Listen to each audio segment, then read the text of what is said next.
On Larry King Now, Emmy winner and perennial nominee Tony Hale. Is it old hat now, these nominations? Not at all.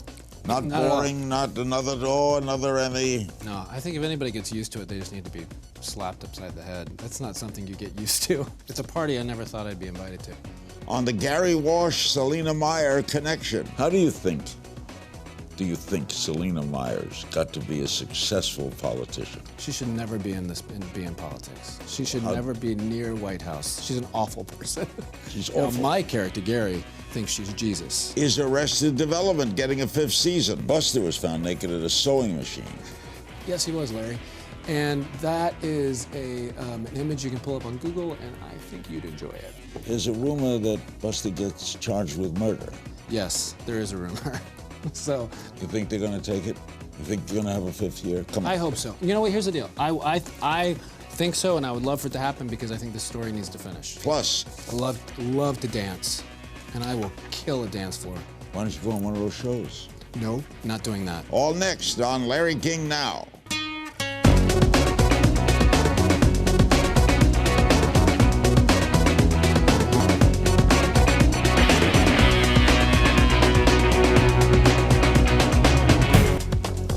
Welcome to Larry King Now, a return visit with Tony Hale. This is his 3rd consecutive Emmy nomination for Outstanding Supporting Actor in a Comedy Series.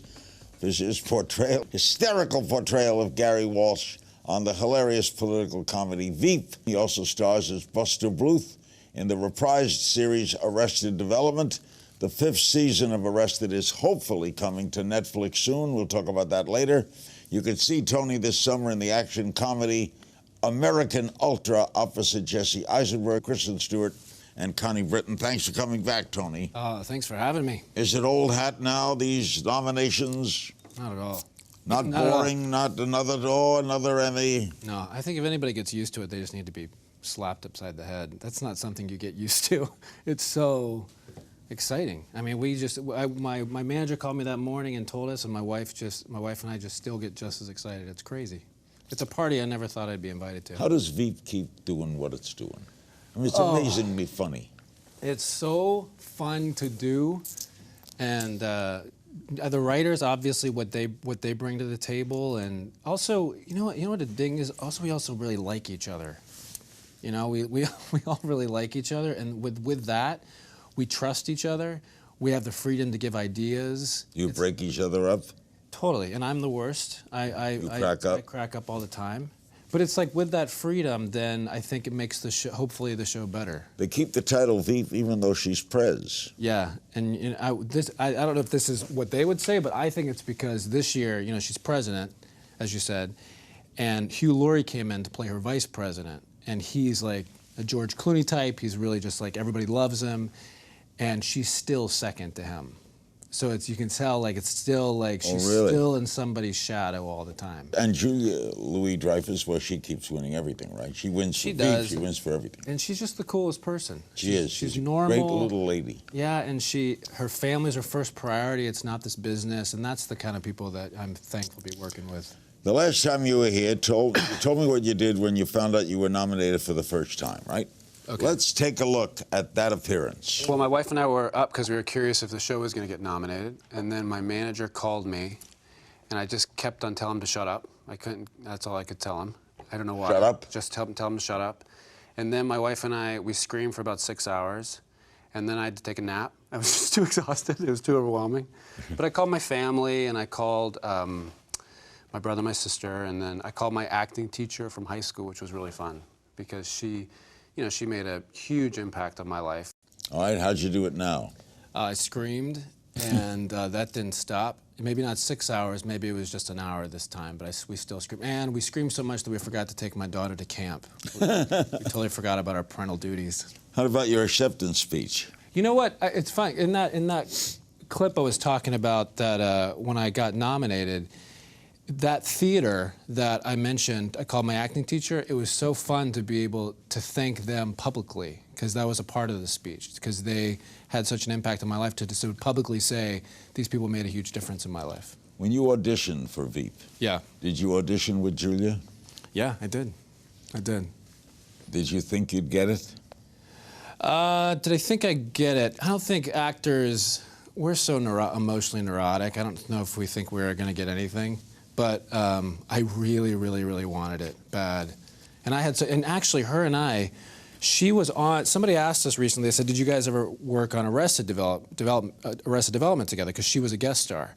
And both of us said, nah, we never worked together. And then like 2 weeks later, somebody sent us a screenshot of us in a scene together.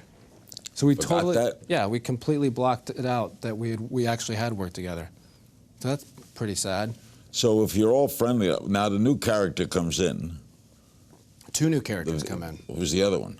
Sam Richardson, who plays Richard, who plays Jonah's assistant now, who's like so optimistic and wide-eyed and glass half full compared to everybody else's pessimism. And then Hugh Laurie. And Hugh Laurie, of course, is. Yeah, he's amazing. Is he a great guy, too? Really nice guy. Is it tough for a new character to come into an established show? That's a great question. I know the times when I have guest starred on shows, and there's a point where you feel like you're the new kid in middle school at the cafeteria, but then you kind of, everybody embraces you and everybody's cool. So I think it is tough to come into kind of that unit, but you know, after a while, we all love each other. How do you think Selina Meyer's got to be a successful politician? She should never be in politics. She should never be near White House. She's an awful person. She's awful. My character, Gary, thinks she's Jesus. Yeah. Like, thinks she is just the queen. And I would give my life for her. But in reality, the Selina Meyer character is just... Do you compare her to any politician of note? Say a vice presidential candidate of recent vintage? No, that would be the worst insult ever. I don't know if I could ever say that. Who would Gary vote for of the current crop? Oh, of the current crop? I was about to say,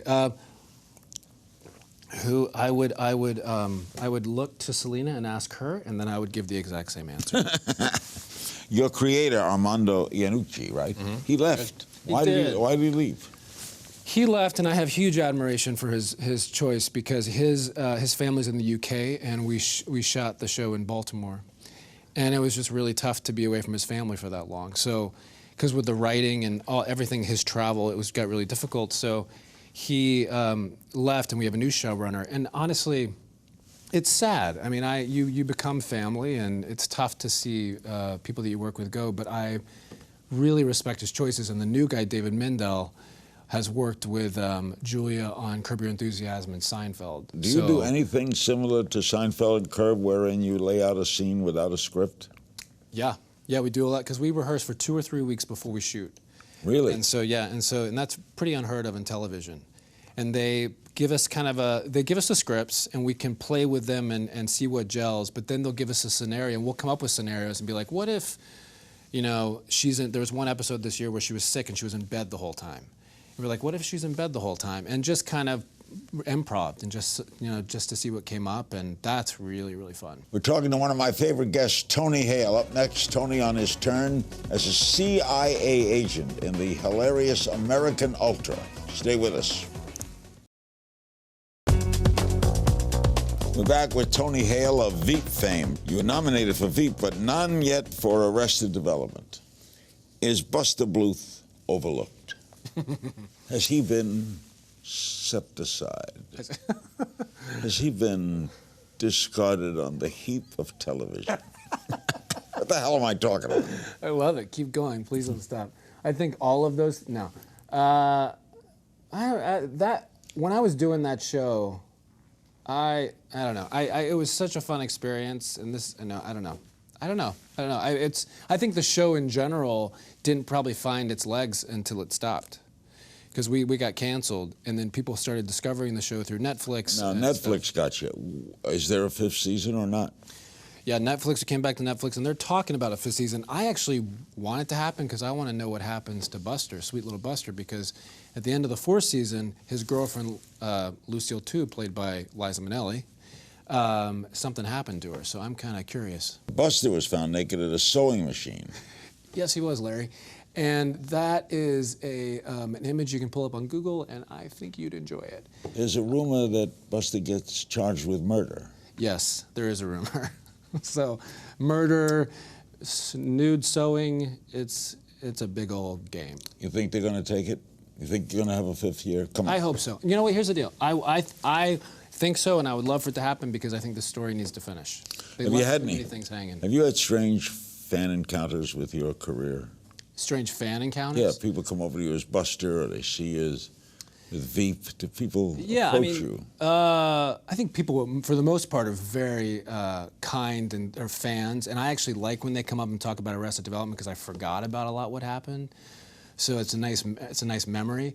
But I think people, you know, Buster really had some disabilities going on mentally.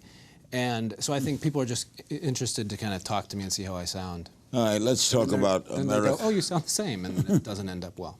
Let's talk about American Ultra. What you got a small part in this movie? It's a little small When part. does it open? August 21st, and I just saw it, and it's really fun. It's about What is it about? It's about Jesse Eisenberg plays this kind of stoner kid who lives a very simple life in this town. A stoner kid. Like a stoner, he smokes pot a lot, and him and his girlfriend Kristen Stewart, and they live in this small town. And it's discovered that he, unbeknownst to him, has these crazy skills, and he's kind of a sleeper agent. And through a series of events, his past comes up that this government kind of used him as a puppet. And it's just to see him, this like stoner kid, develop. He just has all of these skills that he didn't know about, and he kills people with spoons and all this kind of stuff. And I play a guy who works for the government, and Connie Britton is specifically the agent I work for. And they say it's a great action movie too, right? Yeah, really good action movie. So you have a small part, right? Yeah, I got a small part. I'm kind of seasoned throughout of this guy who's kind of in charge. He's kind of taking over the buttons and stuff of what's going on with them, and I'm neurotic. And there's a neurotic through line in most of my You characters. get a chance to be funny then.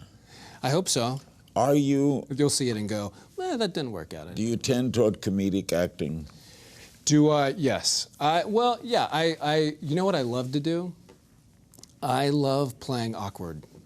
I love playing awkward. I don't like watching awkward. If I'm watching a show, like I've many times with my wife been watching The Office and it gets awkward, I leave the room because I can't breathe. It makes me too nervous. But to play that tension, and if like we were just sitting here and it's awkward and no one's saying anything, to play that is the funnest thing to play. Why? You know who was my one of my idols with Tim Conway growing up was Bob Newhart, because he would be given these crazy situations and uncomfortable experiences, and he would just stand there, and you could just feel he didn't have to push the comedy, he didn't have to do anything crazy. You could just feel the tension. Jack Benny had a little of that. Yes, he did. Yes, he did. But watching it is another story. It just makes me crazy. Newhart played well off character. Yeah.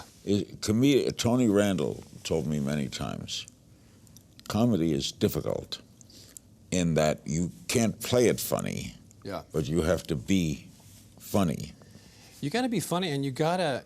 If the situation is crazy and funny, you don't have to. You can just sit there, and just play it real, and that's when people are watching and going, "Oh my God, that's awful." And actually, if you pushed it, it took people out of the reality of it, because then they're not going to believe it. Have you played serious? I have, yeah. I remember doing an episode of Law & Order SVU once, and I had to play this father whose daughter was kidnapped, and it was so sad. And I remember I was shooting in New York, and I called my friends in New York, and I was like, oh, let's go out for drinks. I'm going to be in New York for 5 days shooting the show. It's going to be fun, da-da-da.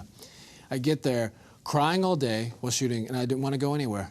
I just stayed in my hotel and was just completely depressed. I forget that that's what's obviously involved, Coming up, we're talking about how Tony learned to stop and smell the roses. Or did he? More after the break. We're back with Tony Hale, nominated for Veep again. Congratulations. Thank you very much. You wrote a children's book called Archibalds' Next Big Thing, and I hear it was inspired by your own experiences. Tell me about that. It was. I was seeing a pattern in my life, and it's something I still struggle with, but every time I got a job, I was still looking to the next job.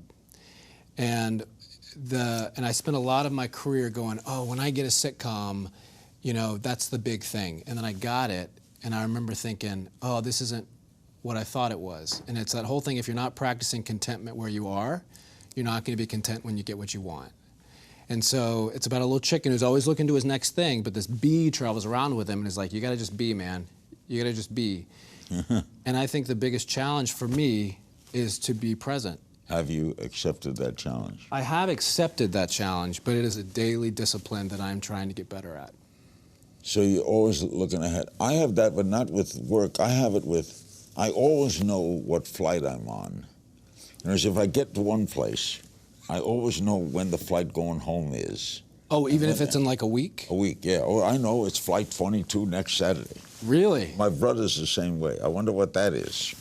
Well, Maybe you can help me. I think it's anything, but like my friend said, friend/therapist, he says whenever you find yourself doing that, you say "not now" out loud, and you might have to do it 100 times a day, and it just brings you back to the now, because that's all we got is right here. It's talking to you. That's all we got. Don't you feel yourself successful? I think yeah. I think that's a hard question. Yeah. Don't you feel pride in you've accomplished? Yes, I find a lot of joy in what I do, and that. But I find more joy in being a dad and a husband. That's the best. That's what matters. Where do you grow up? Tallahassee, Florida. Great town. Yeah, great town, and I love going back because I think honestly, a reason I kind of go through this right now is because I don't think I was very present in my life, and you know what? And because of that, I don't have much of a memory of stuff. And so I love to go back and just walk around. Did you go to Florida State University? I did not. I went to Samford University in Birmingham, Alabama. Not Stanford. I'm not that smart. Samford. Is there any role you're after? Is there a role you'd like to play? A role I'd like to play? Gosh, I'm always happy for a gig. I'll give you a serious role. What's my serious role? Biff in Death of a Salesman. All right. The older boy. All right, producers. Did you hear that? Have you seen the play? Long time ago. I'll do it. You know what? That just triggers I'd also love to do that on stage. I mean, I would live in New York. Great American play. I lived in New York for 8 years, and I miss it. You were an Army brat? I was an Army brat. Your father did what? He went to West Point, and then he Really? studied nuclear physics and taught nuclear physics at West Point, and that's where I was born. And You were born? And he fathered an actor. What? You were born up at the... I was born at West Point. Yeah, and actually my dad's 50th. Oh, I hope I'm getting this right. Some huge reunion is happening in May. I want to say it's his 50th. And I'm going to go back, hopefully for the first time in May, just to see it and spend that time with them. Guys who graduated the Point, Yeah. are they very straight? I was so young, because we moved, I moved like probably 8 times before I was in the 7th grade. So, I mean, I don't remember a lot. But my dad is not. My dad, my grandfather was an opera singer. So he had a real appreciation for the arts. And he was also in kind of, the Army and business and smart. And so he had a real appreciation for academic and the arts. And not to say they both can't go together either. So you're the product of a nuclear physicist, West Point graduate. Yes, I am. What happened to you? Obviously. What happened to me? I don't know. Cosmic disaster. What did they think of your chosen career? They have always, both my mother and my father have always been very, very supportive. Very supportive, and that's not always the case. And I was also, for a large part of my life, I was raised in the South, in Florida, which is very Southern. It's very Georgian. When a lot of kids were into sports, I wasn't really into sports, and they signed me up for this theater, and they were always the first person that were like, my son would love to. Because normally you would think that a West Point guy would like his son to be a West Point guy. Exactly, but my dad loves to sing, and he loves the arts, so I'm very grateful for that. When you're acting, when you're doing working, how important is the group you're in? Other words, very important. Actors help actors, right? We help actors. Good actors give. Yeah, yes, and good actors think about the other person. And especially with comedy, if I throw the ball, you want to trust that they're going to throw the ball back. So, because if you throw something out and then it just kind of lands, and you're just like, but you have that tossing back and forth with comedy. When you're shooting Veep, does the crew laugh? Yeah, and see, that's the thing, Larry, is with theater, you obviously get an audience and you can tell about the energy and laughing. And people always think in front of the camera, you don't get that. But you can know if the energy shifts, or you can know if the cameraman enjoys it, or if you can just feel the vibe change, and there's always an audience. Tony will take your questions in our final segment. We'll also play our signature game, If You Only Knew. Don't go away. We're with Tony Hale, another Emmy nominee for Veep. He's won one already. And you're in the upcoming Angry Birds animated movie. That's an app. It is an app, and they made a movie out of it. Yeah, and it's supposed to be really good. Are you a bird? I'm a bird. And what's the plot? Bill Hader's in it? Bill Hader's in it, and I actually don't, I mean, I've kind of seen just kind of pieces of it, but it comes out next summer, and it's, you know, it's a really popular app. Did you work with the other actors or by yourself? I did Shrek by myself. Yeah, and it's weird. Sometimes, it is weird. When I do sometimes I've done an animated pilot and the cast comes for the first episode, but after that, you're not having anybody to talk off of. Did you? Correct. Yeah. Nobody. Nobody. Except I did B-Movie and Seinfeld was with me all the time. Okay, yeah. But so that Shrek helps. did it all alone. They had to do the motions and the movie. Yeah, and then you just hope it comes together, you know, because you're just wondering if the chemistry's right. Richard Dreyfus told me it's a different kind of acting. It is acting. It is acting, but it's fun. It's really fun because you just go crazy in that voiceover booth, and you know. And when you see it, it's fun. Yeah. Oh yeah. We have a couple of social media questions. Lisa Lamborn on Facebook.